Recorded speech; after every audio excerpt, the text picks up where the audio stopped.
Alhamdulillahi Rabbil Alamin. Alhamdulillahil Fatahil Alim alladhi arsyada man istafahu min ibadihi litta'allumi wa ta'lim wa ja'ala al-ilma sababan najati wal fawzi bizzulfa 'indal malikil 'azim. Wassalatu wassalamu ala man arsalahu Allahu hadin ila siratal mustaqim wa ala alihi wa sahbihi al-faizin min suhbatihi wa ittiba'ihi bil khuludi fi daril baqa'i wan na'im. Alhamdulillah, di malam hari ini kita bisa kembali melakukan kajian sirah Rasulullah sallallahu alaihi wasallam bersama kitab Ar-Rahiqul Makhtum karangan Syekh Safiyur Rahman Al-Mubarakfuri. Perjuangan dakwah Rasulullah sallallahu alaihi wasallam merupakan perjuangan yang luar biasa karena beliau dihalangi, dicegah oleh para pembesar Quraisy, oleh para pemangku kebijakan di kota Mekah saat itu. Tetapi Rasulullah Shallallahu Alaihi Wasallam tetap menjalani dakwah tersebut dengan istiqomah, tetap melakukan suruhan Allah Subhanahu Wa Taala, tetap menyampaikan wahyu dari Allah Subhanahu Wa Taala. Orang-orang Quraisy pun melakukan berbagai macam cara untuk menghentikan dakwah Nabi ini, dari cara yang paling lembut sampai yang kasar semuanya dilakukan. Tetapi keteguhan Rasulullah Shallallahu Alaihi Wasallam dan para sahabat itu yang membuat kaum kafir Quraisy merasa bingung kenapa mereka bisa tetap bertahan. Ketika dicoba, orang-orang kafir Quraisy mencoba cara ini gagal, cara ini gagal terus. Bahkan dakwah Nabi ini semakin menguat, para sahabat juga semakin menguat. Nah, di pertemuan sebelumnya itu ada cerita Utbah bin Rabi'ah mendatangi Rasulullah sallallahu alaihi wasallam dan menawarkan kepada Rasulullah sallallahu alaihi wasallam beberapa macam hal agar bisa menghentikan dakwah Nabi. Kata Utbah, kan apabila ingin harta akan aku berikan, apabila ingin jabatan akan kami berikan, apapun akan kami lakukan. Tetapi Rasulullah Shallallahu Alaihi Wasallam tidak menerima itu dan membacakan ayat di surah Fussilat. Setelah Utbah ini pulang dan tidak membawakan hasil apa-apa, yang lain, para pembesar Quraisy yang lain merasa mungkin ini belum dianggap serius karena baru satu orang datang. Nah, maka mereka datang beramai-ramai mendatangi Rasulullah SAW dengan tawaran yang sama. Karena mereka menganggap yang sebelumnya tadi Nabi ini lam yakun sarihan fir rafdi awil qabul. Nabi tidak menjawab dengan jelas atau menolak dengan jelas tawaran Utbah tadi. Makanya para pembesar Quraisy yang lain datang lagi untuk menegosiasikan tawaran agar menghentikan dakwah. Summa jitama'u yauman inda dhahril Ka'bah ba'da ghurubi syams. Jadi mereka berkumpul di Zahri Ka'bah ini, kalau secara arti di atas, cuma mungkin di depan Ka'bah ini. Ba'da ghurubi syams, setelah tenggelam matahari, berarti setelah maghrib, setelah waktu maghrib. Wa arsalu ila Nabi sallallahu alaihi wasallam yad'unahu, lalu memanggil Rasulullah sallallahu alaihi wasallam. Nah, Nabi pun bergegas mendatangi mereka, yarju khairan, mungkin mendapatkan kabar baik tentang ajakan dakwah Nabi. Nah, saat duduk, Nabi Muhammad SAW mendengarkan apa yang mereka katakan, dan mereka itu mengatakan apa yang sudah dikatakan Utbah, mengulang saja. Karena orang kafir Quraisy menganggap mungkin Utbah itu masih dianggap belum serius, maka mereka datang beramai-ramai. Nah, dan Nabi pun menjawab jawaban yang sama, menolak dan tidak menerima sama sekali. Nah, ketika orang-orang kafir Quraisy ini sudah merasa gagal untuk menawarkan negosiasi, mereka pun fantaqalu ila nuqtatin tsalitsah, mereka melancarkan serangan yang lain. Nah, ini agak agak berbeda permintaannya. Wa talabu minhu ayyasala rabbahu ayyab'atsa lahu malakan yusaddiquhu. Ini sudah mulai aneh. Kenapa? Karena mereka talabu minhu, meminta kepada Rasulullah sallallahu alaihi wasallam, kayak ini aja nah. Bila nyepian kada hakon tawaran kami. Wa talabu minhu apa? Ayyasala rabbah, untuk meminta Tuhan, meminta Allah Subhanahu wa taala apa? Ayyab'atsa lahu malakan yusaddiquhu. Ayyab'atsa lahu malakan yusaddiquhu. Mengutus malaikat. Jadi mereka ingin melihat malaikat, ada malaikat, dan malaikat ini mengatakan Nabi Muhammad benar-benar utusan Allah. Sudah minta mulai aneh. Wa yuraji'unahu fihi, maunya minta yang itu. Nah, yaj'alu lahu jannat wa kunuzan wa qusuran min dhahab wa fiddah, dan minta jannat itu kebun, kunuz kusur ini istana daripada emas dan perak. Ya, Nabi Muhammad sallallahu alaihi wasallam tidak menjawab permintaan mereka. Karena apa? Ini merupakan kehendak Allah Subhanahu wa taala. Bukan hal yang rasional maksudnya. Memang Rasulullah sallallahu alaihi wasallam itu mendapatkan mukjizat dari Allah Subhanahu wa taala. Cuma tidak serta-merta yang hal-hal mustahil itu di ACC atau langsung terjadi. Nah, mereka pun juga masih meminta yang lain-lain lagi. Wa talabu minhu al-azab, dan mereka malah minta azab. Wahai Muhammad, turunkan bang azab nih, turunkan azab aja nah kalau kamu benar. Nah, lalu kata Rasulullah SAW, zalika ilallah insya'a fa'al, itu Allah yang mengatur, kalau Allah menginginkan akan terjadi. Sampai mintanya aneh-aneh karena mereka sudah melakukan macam-macam tapi belum diterima. Nah, dalam suatu ketika Abu Jahal ini sudah merasa sangat marah dengan dakwah Nabi, maka beliau secara pribadi, secara individu ingin membunuh Nabi. Lalu kata Abu Jahal, ya ma'syar Quraisy, inna Muhammadan qad aba ila ma tarawna min aibi dinina wa syatmi abaina. Wahai orang-orang Quraisy, Muhammad itu enggan kecuali menghina, enggan dengan tawaran kita lah, enggan untuk berhenti kecuali tetap menghina ajaran nenek moyang kita. Wa inni u'ahidullah, wa inni, aku berjanji atas nama Allah. Karena orang-orang Quraisy ini tahu aja ngaran Allah itu tahu aja kan, bukan tidak tahu sama sekali, tahu aja. Cuma kan berhala mereka juga menyembah. Jadi sisa-sisa ajaran Nabi Ibrahim alaihissalam, Nabi Ismail itu masih ada lagi, masih ada. Walaupun ajarannya sudah terdistorsi, sudah banyak perubahan sana sini, sudah banyak macam-macam. Jadi tidak murni lagi. Nah, di saat itu ketika Abu Jahal sudah merasa bosan, beliau berjanji, wa inni u'ahidullah la ajlisanna lahu bihajarin ma atiqu hamlah.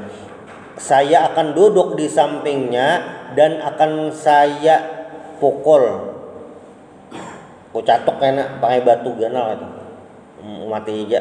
Nah, oh iya silahkan, kata yang lain.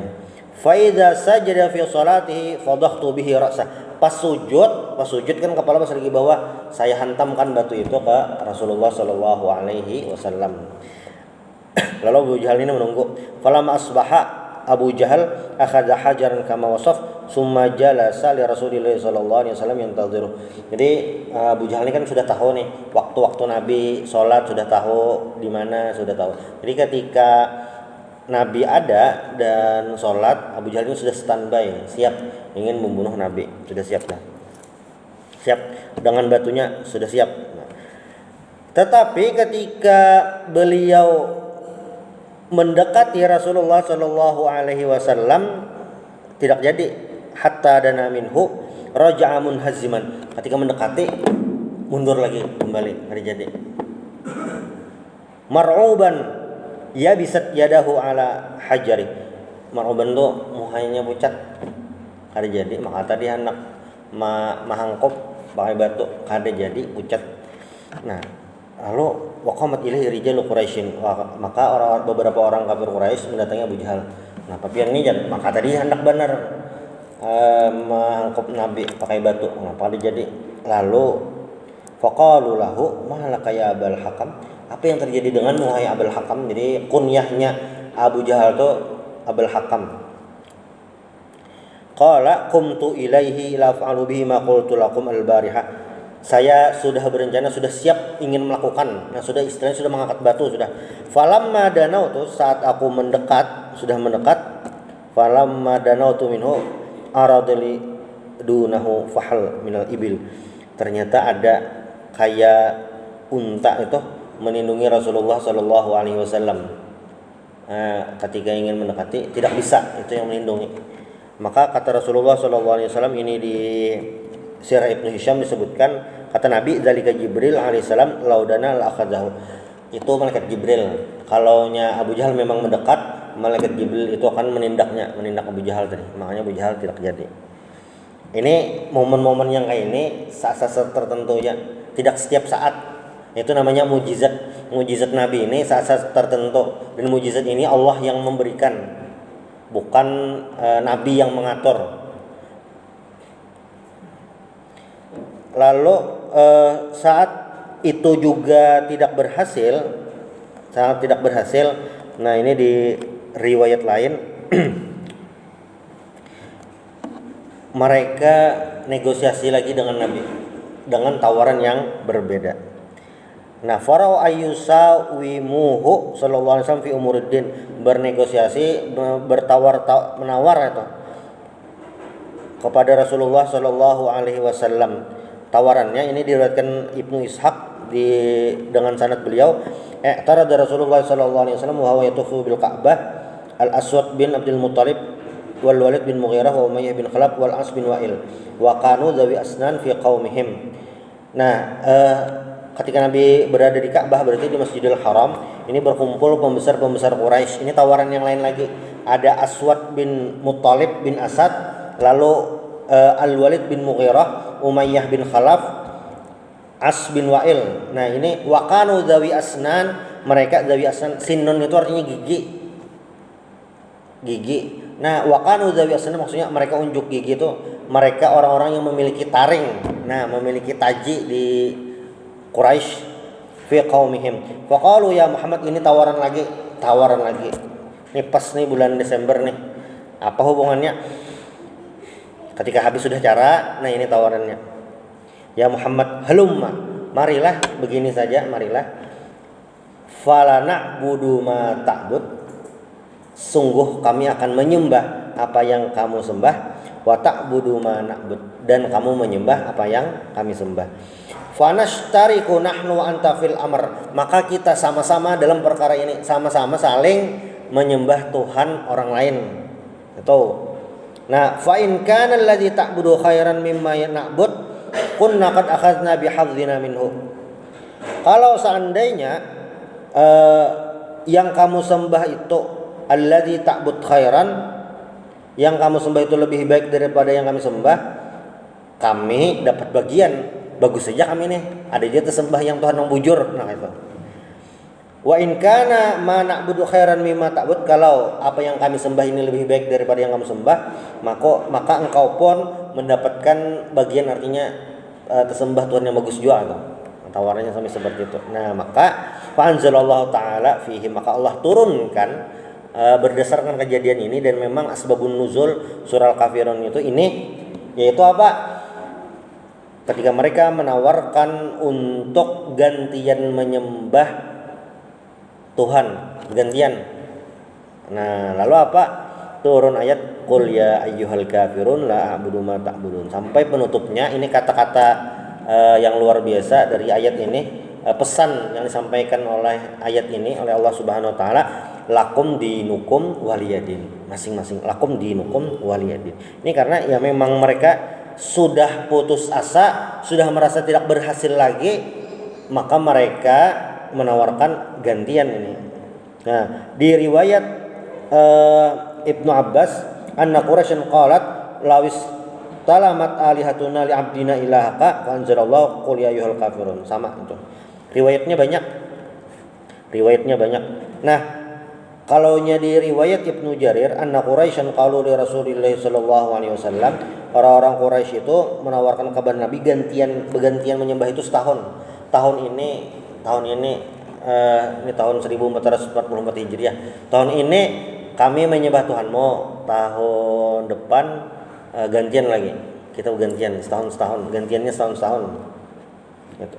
Cuma ala kulli hal ditolak dengan adanya surah Al-Kafirun ini. Kenapa jadi mereka bisa sampai ke penawaran yang tidak masuk akal ini? Karena mereka sudah kehabisan cara untuk menghadang dakwahnya Rasulullah sallallahu alaihi wasallam. Bahkan di saat itu mereka masih belum menyerah. Nah, tawaran masih ada lagi. Apa itu? Tawaran mereka ayyajriya an-nabiy sallallahu alaihi wasallam ba'da ta'dil fi ma ja'a bihi minat ta'limat. Bagaimana kalau gantian menyembah Tuhan gagal? Apa yang mereka tawarkan lagi?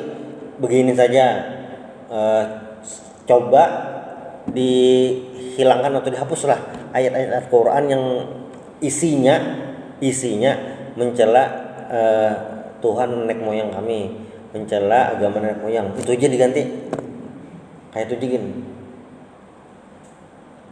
Makanya turun ayat lagi di surah Yunus, i'ti bi Qur'anin ghairi hadza aw badilhu, ganti aja. Nah, sampai segitunya. Sebenarnya ketika mereka sampai di fase ini, di fase minta ganti ayat Al-Qur'an ini menunjukkan tentang penolakan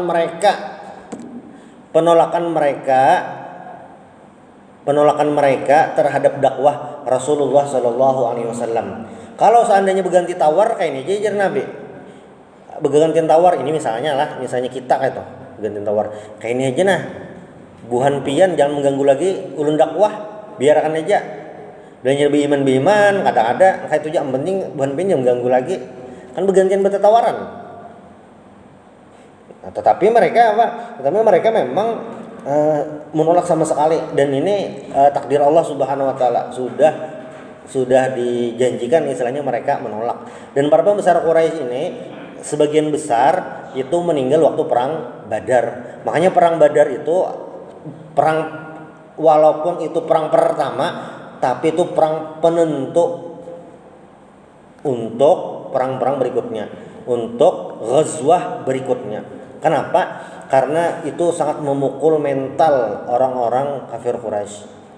Dan kalau kita lihat trennya kan ada surah Quraisy itu di ilafi Quraisyin ilafi marhalat asy-syita'i was-saif. Orang-orang Quraisy ini kenapa juga sampai Allah abadikan dalam Al-Qur'an? Karena orang Quraisy ini di bangsa Arab saat itu memiliki posisi yang luar biasa. Mereka itu rihlat asy-syita'i was-saif, melakukan perjalanan musim dingin dan musim panas. Mereka itu menguasai perekonomian di semenanjung Arab. Kemana-mana berjualan, menguasai perdagangan. Lalu mereka juga menguasai militer. Apabila orang Quraisy ini ikut dalam perang besar, berkoalisi, nah yang koalisi ada Quraisynya itu sangat ditakuti. Apalagi orang Quraisy ini juga yang menjadi tuan rumah musim haji, penguasa Ka'bah. Ka'bah itu dari dulu, dari zaman Nabi Ibrahim terus sampai Nabi Muhammad belum diutus, itu memang dibesarkan. Hum yu'azzimunal Ka'bah, mereka membesarkan Ka'bah, dan yang mengelola Ka'bah itu adalah orang-orang Quraisy. Jadi sangat dihormati orang-orang Quraisy ini. Mental musuh Quraisy ini jadi gentar ketika mendengarkan itu. Levelnya seperti itu. Tapi ketika terjadi perang Badar, semua itu mulai berubah.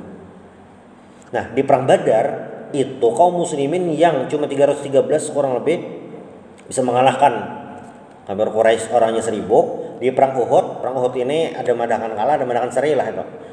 Tetapi di perang Khandaq, Ghazwatul Khandaq itu, nah itu sudah mulai kelihatan. Kenapa? Karena ketika Abu Sufyan mengumpulkan pasukan sangat banyak dalam di Al-Quran itu Al-Ahzab, surah Al-Ahzab, koalisi-koalisi, kelompok-kelompok. Maka setelah perang Khandaq itu kaum kafir Quraisy kan kembali ke Mekah dengan merugi, dengan sia-sia. Lalu apa yang terjadi? Kata Nabi, setelah ini kita lagi gantian menyerang. Itu makanya itu kejadian di tahun 6 Hijriahnya, setahun berikutnya. Yang terjadi apa? Terjadi sulhu Hudaybiyah, perjanjian Hudaybiyah. Orang-orang Quraisy itu tidak ada negosiasi gencatan senjata. Di sulhu Hudaybiyah itu terjadi gencatan senjata. Makanya waktu Fathu Makkah tidak ada perlawanan karena mental orang kafir Quraisy ini, orang-orang Makkah itu sudah jatuh mentalnya sejak apa? Tahun 6 Hijriah. Sudah itu. Jadi yang adanya pas Fathu Makkah itu langsung ada. Memang tahun sebelumnya itu sudah jatuh. Nah, makanya keras kepala orang kafir Quraisy ini ketika Nabi berdakwah ini ya tidak main-main karena memang mereka secara tradisi, secara kekuatan memang menguasai itu. Tetapi keistiqomahan Rasulullah SAW, perjuangan Rasulullah SAW itu bisa mengalahkan kekuatan mereka. As-sabat, ketetapan Nabi, tetapnya Nabi, bertahannya Nabi itu bisa mengalahkan serangan-serangan dari kaum kafir Quraisy. Nah bahkan Abu Thalib pun ini diminta oleh para pembesar Quraisy untuk menyerahkan Rasulullah SAW. Tentu Abu Thalib menolak itu. Abu Thalib. Nah, amma Abu Thalib fa innahu lamma wajaha mutalabata Quraisyin bitaslimi Nabi sallallahu alaihi wasallam lahum liyaqtuluhu. Ketika Abu Thalib diminta untuk menyerahkan Nabi Muhammad dan ternyata itu membunuhnya, tentu Abu Thalib menolak, tidak menerima. Nah, wa jama'a Bani Hashim wa Bani Muttalib. Jadi yang dilakukan Abu Thalib adalah mengumpulkan Bani Hashim dan Bani Muttalib. Ini dua kabilah pendukung Rasulullah sallallahu alaihi wasallam. Abu Thalib mengumpulkan wa da'ahum ila qiyam bi Nabi sallallahu alaihi wasallam fa ajabuhu ila dzalika kullihim. Maka seluruh Bani Hashim dan Bani Muttalib itu berjanji melindungi Rasulullah SAW, muslimuhum wa kafirum, yang sudah beriman ataupun yang belum beriman. Pokoknya kita ujar Abu Thalib sepakat untuk apa? Untuk menjaga Rasulullah SAW. Ketika mulai solid tadi, ternyata orang kafir Quraisy ada menemukan cara lain untuk menghentikan dakwah Nabi. Apa ngarannya? Al-muqata'atul ammah, embargo ekonomi. Ada cara aja, embargo ekonomi. Itu kayak apa embargo ekonomi? Jadi mereka melakukan kesepakatan. Kesepakatan apa? Kesepakatan untuk alla yunaqihuhum, jangan menikah dengan Nabi Muhammad, keluarga Nabi Muhammad, Bani Hashim, Bani Muthalib dan orang-orang beriman.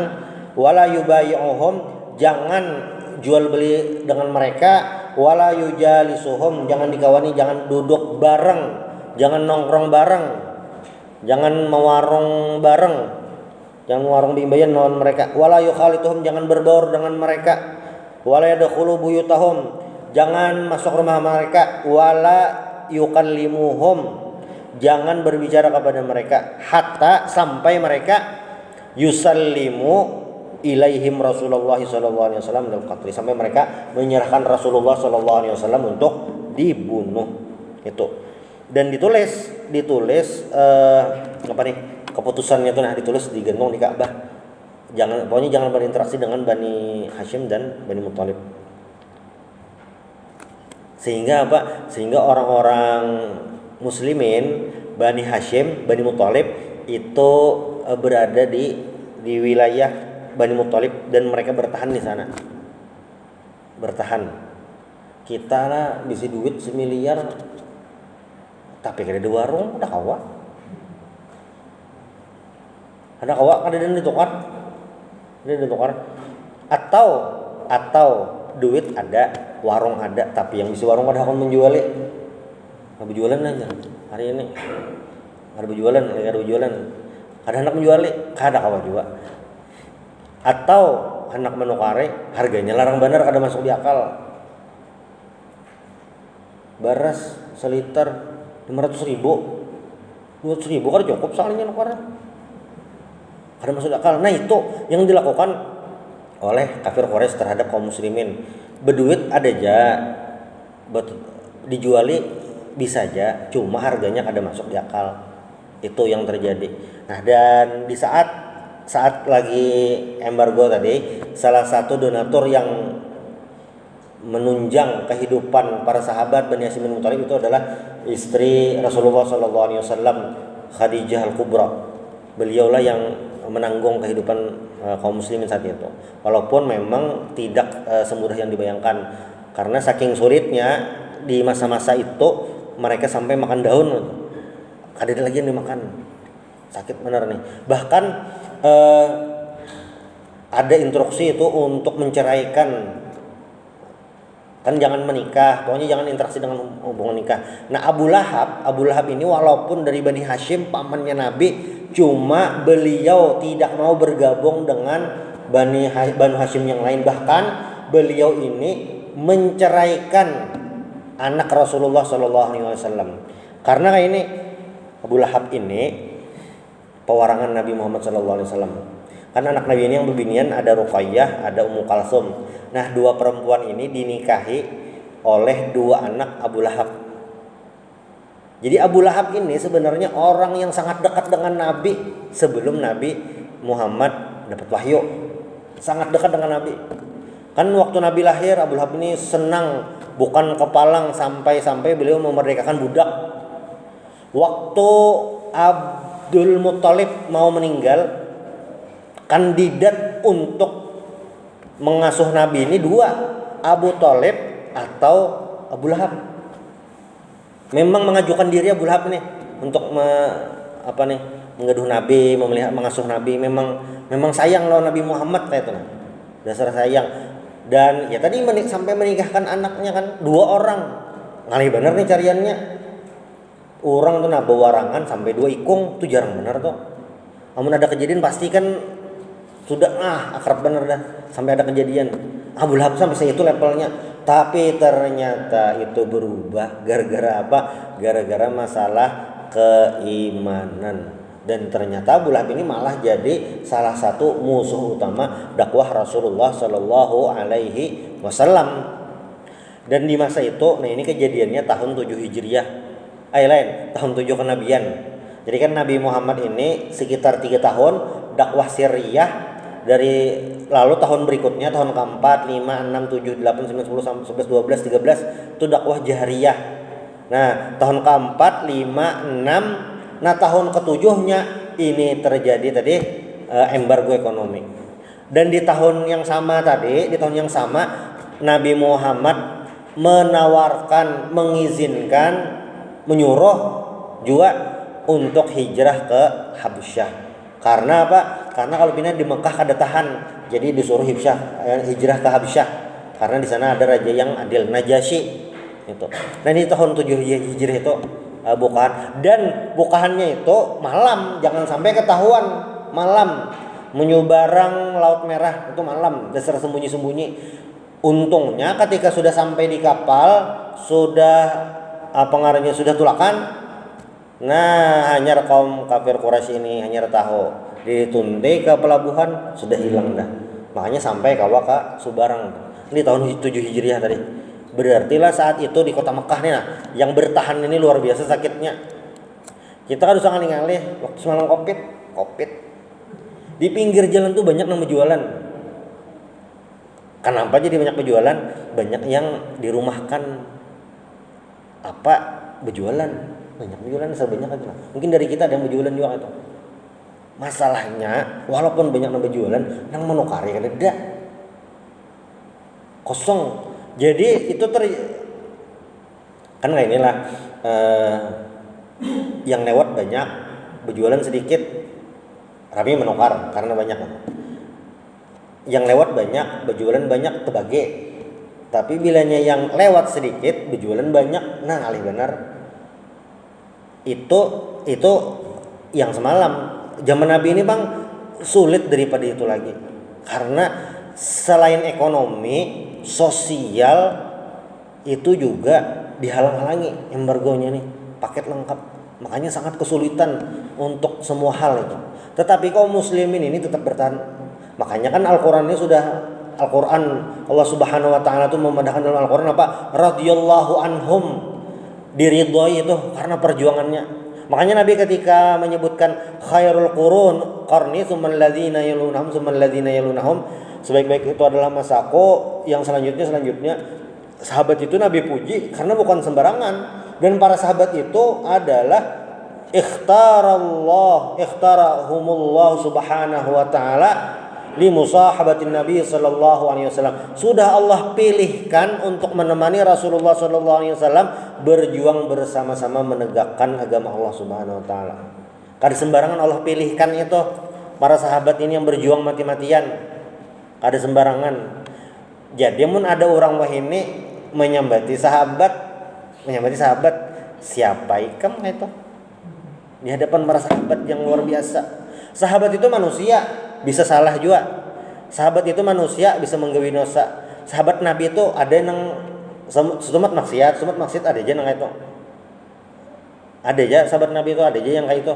Sahabat Nabi ada juga yang kada alim, ada aja. Makanya kan ada kasus yang sahabat Nabi ditakuni kawan, aku jar kepala luka aja, rabit bekas indah perang semalam aja, masih padi bang nah. Cuma malam tadi aku junub kayak apa yuk, kawan dihigani padahal karena tapi bisa juga, cuma pina mesti memadahi. Ikam tetap wajib mandi bang, pakai banyu lah. Sakit kada begaduh, pokoknya wajib mandi. Ya lalu mandi wajibnya, mati mbahnya, mati dasar mati gitu. Makanya mbahnya itu Nabi langsung menyariki, jar Nabi amun kada tahu jangan bisa-bisa. Jadi sahabat tuh ada seberatan alim. Sahabat tuh orang soleh, jujur, rajin sembahyang, ya taat kepada Nabi, iya. Cuma alim maksudnya bisa memproduk hukum. Itu kada pasti seberataan. Kada pasti kayak itu. Jadi kan mesti yang sahabat itu fatwanya pengaruh kada kawa di kada. Jadi kada mesti alim seberatan. Mun soleh iya, dijamin surga iya. Cuma untuk memproduk hukum kada seberataan kawa kayak itu. Sahabat itu manusia biasa juga, kada maksum itu kan Nabi gitu kan. Tetapi walaupun seperti itu sudah dijamin sahabat itu ke surga dengan berbagai macam versinya. Ada al-asyarah mubasysyirina bil jannah, ada yang 10 dijamin masuk surga sahabat Nabi itu. Sayyidina Abu Bakar itu yang di dalam Al-Qur'an satu-satunya idz qala li sahibihi, ketika berkata kepada sahibnya, teman dekatnya. Siapa di sini? Sayyidina Abu Bakar. Sahibihi ini kalau dari sisi ilmu nahwu, ilmu bahasa Arab, itu adalah isim ma'rifah, isim yang sudah dikenal. Sahibihi ini walaupun tidak disebutkan ngaran, tetapi itu maksudnya Sayyidina Abu Bakar radhiyallahu anhu. Dijamin surganya. Sahabat lain banyak lagi. Istri Nabi dijamin surganya. Kayak Siti Khadijah itu waktu masih hidup, datang malaikat Jibril memadahi Nabi, kirimkan salam lah dari Allah lawan dari aku, dan wa akhbirha bi baitin fil jannah, kabarkan ada rumah di surga. Sayyidina Bilal, ujar Nabi, aku Bilal mendengar suara sandal ikam di surga. Jar Nabi, karena umatku tuh ada 70.000 sab'una alfan yadkhulunal jannata bighairi hisab, ada yang masuk surga bighairi hisab. Jar Uqasyah, Nabi ud'uni minhum, doakan ulun masuk itu. Iya aja Nabi, ika masuk dalam itu. Banyak sahabat itu dijamin surga itu. Tapi tetap ada yang salah lah, itu. Cuma ada yang salah tadi bukan berarti kita boleh menghujat. Levelnya tuh ada sampai lagi. Makanya ujar ulama kan setelah setelah Nabi wafat, zaman Khalifah Ali itu terjadi dua perang besar. Perang Jamal lawan perang Siffin. Perang Jamal ini antara Sayyidina Ali lawan Siti Aisyah, itu ahlu surga berataan. Perang Siffin antara Sayyidina Ali dengan Muawiyah bin Abi Sufyan. Muawiyah bin Abi Sufyan itu siapa? Sekretaris Nabi, ipar Nabi, dan diadakan Nabi jadi khalifah. Memang ada doanya kata khusus. Itu kayak apa? Nah, makanya ujar ulama no komen, maksud no komen itu kada menyembati ya teman. Kayak dia bensinin ahli surga kan. Levelnya kita lain. Itu perjuangan para sahabat. Perjuangan para sahabat, level para sahabat. Dan inilah orang-orang inilah yang membawa kebesaran Islam, yang membawa perubahan kaum muslimin. Bangsa Arab itu kan waktu Nabi diutus ini ada dua kerajaan besar, Persia dan Romawi. Nah, bangsa Arab waktu itu negaranya ini kayak apa nih? Federal kayak masing-masing. Jadi setiap kabilah itu ada kepala sukunya, itu jadi masing-masing. Di Arab itu kadada pemimpin secara umum, kadada jadi masing-masing aja. Masing-masing aja. Tetapi ketika Rasulullah pindah ke Madinah dan beliau melakukan perjanjian Piagam Madinah, itulah pertama kali secara komunitas, secara masyarakat, secara negara Rasulullah membangun tanpa melihat suku bangsa, bergabung seberataan, kada melihat ini. Makanya roh persatuannya itu adalah apa? Keimanan kepada Allah Subhanahu wa taala. Gaya baru yang Nabi bawa, itulah perubahan yang luar biasa. Bilal walaupun budak, walaupun hirang itu, tetapi memiliki posisi penting bagi Rasulullah sallallahu alaihi wasallam. Jadi apa? Jadi muadzin Rasulullah sallallahu alaihi wasallam, Bilal. Siapa lagi muadzin Nabi? Abdullah bin Ummi Maktum. Abdullah bin Ummi Maktum ini buta orangnya, kada melihat, tapi malah menjadi muadzin Rasulullah sallallahu alaihi wasallam. Nah, itu Nabi dikelilingi dengan orang-orang yang luar biasa, sehingga dakwah Nabi ini berjalan teguh, bisa bertahan karena memang orang-orang yang luar biasa. Apalagi mungkin pernah Julun sampaikan kayak Suhaib bin Sinan Ar-Rumi. Suhaib bin Sinan Ar-Rumi ini pendatang di kota Mekah dan berhasil di kota Mekah, waktu hijrah dihalangi untuk berangkat. Lalu jar Suhaib bin Sinan Ar-Rumi, kayak ini aja tawarannya, rumahku ambil aja, sertifikatannya ambil, BPKB kendaraan ambil aja, yang penting saya hijrah ke Madinah. Oke, silakan. Lalu Suhaib bin Sinan Ar-Rumi berangkat hanya membawa baju di badan, meninggalkan harta, memilih keimanan. Nah, yang hadis berkaitan dengan itu, dengan hijrah itu yang innamal a'malu binniyat wa innamal likulli imrin ma nawa. Faman kanat hijratuhu ilallahi wa rasulihi fa hijratuhu ilallahi wa rasulih. Siapa yang hijrahnya karena Allah, maka dia akan mendapatkan ganjaran dari Allah Subhanahu wa taala.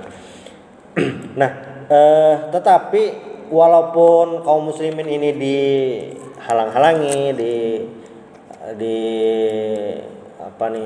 diganggu, dibatasi dengan adanya muqatta'ah, embargo ekonomi tadi, muqatta'ah amah ini,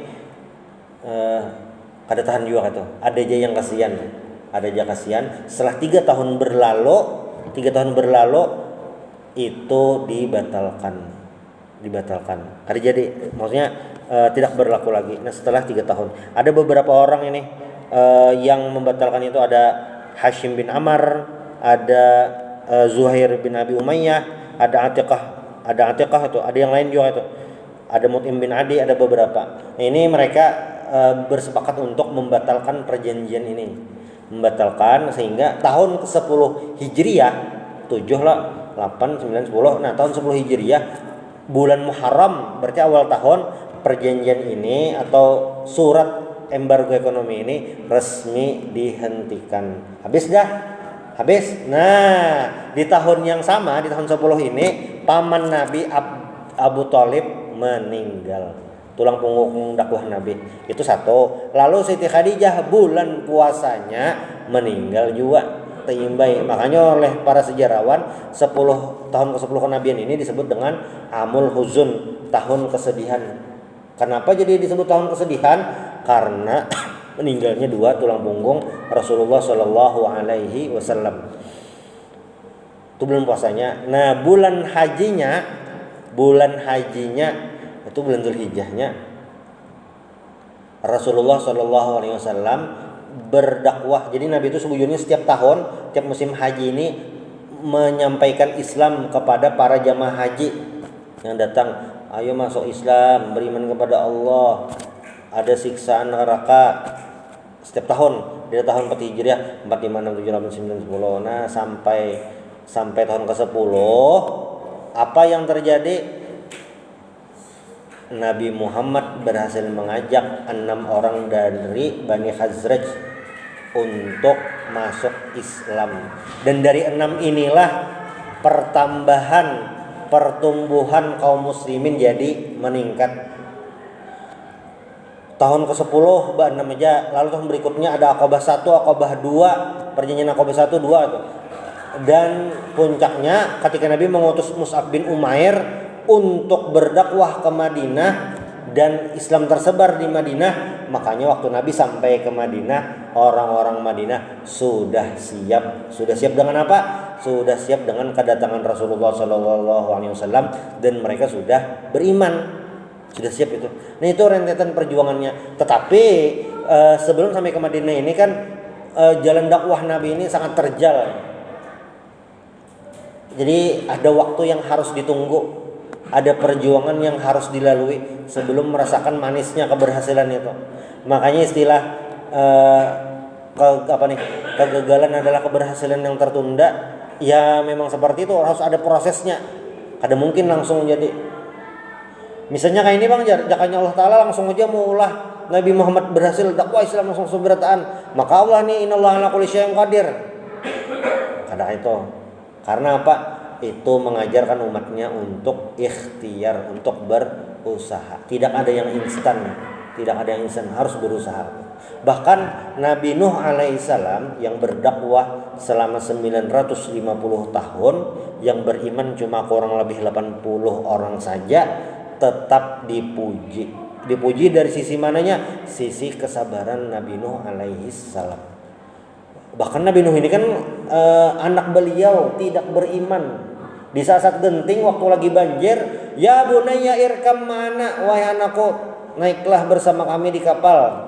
Ternyata sautan anaknya apa? Sa'awi lal jabali ya'simuni minal ma. Tidak, aku akan naik ke gunung supaya selamat daripada banjir.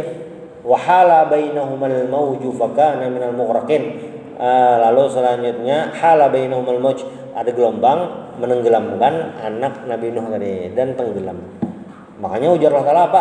Innahu laisa min ahlik. Itu bukan keluargamu. Karena apa? Tidak beriman. Aja kayak ibaratnya tuh orang parak digagal sih Din. Kayak apa ini? Tetapi tetap dipuji. Karena apa? Kesabaran. Jadi luar biasanya nih ajaran yang dibawa Rasulullah SAW ini, sejak perencanaan, eksekusi dan hasil itu semuanya mendapatkan nilai dari Allah Subhanahu wa Ta'ala. Ada nilainya. Dakwah bahari dai-dai kita waktu sampai ke Indonesia, kada tahu kita Buhan Sidin dahulu berkapal, ada hujan, ada badai di laut, kada tahu. Mungkin banyak juga yang ada sampai ke sini di tengah perjalanan kapalnya tenggelam, di tengah perjalanan sasat tak kemana gitu, kada sampai ke sini. Tetapi perjuangan yang ratusan tahun dahulu menghasilkan hasilnya ya hari ini. Walaupun kita Islamnya keturunan Islamnya ada sebagian mualaf juga itu, tetapi tetap perjuangan mereka dahulu itu mungkin dahulu itu kada ketahuan lagi hasilnya. Wah, ini hanya kelihatan hasilnya. Itu merupakan apa? Kekuasaan Allah Subhanahu wa Ta'ala. Tetapi itu bisa diperoleh harus ada perjuangan sebelumnya. Nah, ketika itu sudah apa ngarannya nih? Kada kawal lagi sudah ketika kaum kafir Quraisy gagal total berataan tadi, cara berataan macam-macam. Nabi Muhammad pun merasa sulit untuk berdakwah dengan orang-orang kafir Quraisy. Beliau juga melakukan dakwah ke lain. yaitu ke kota Taif.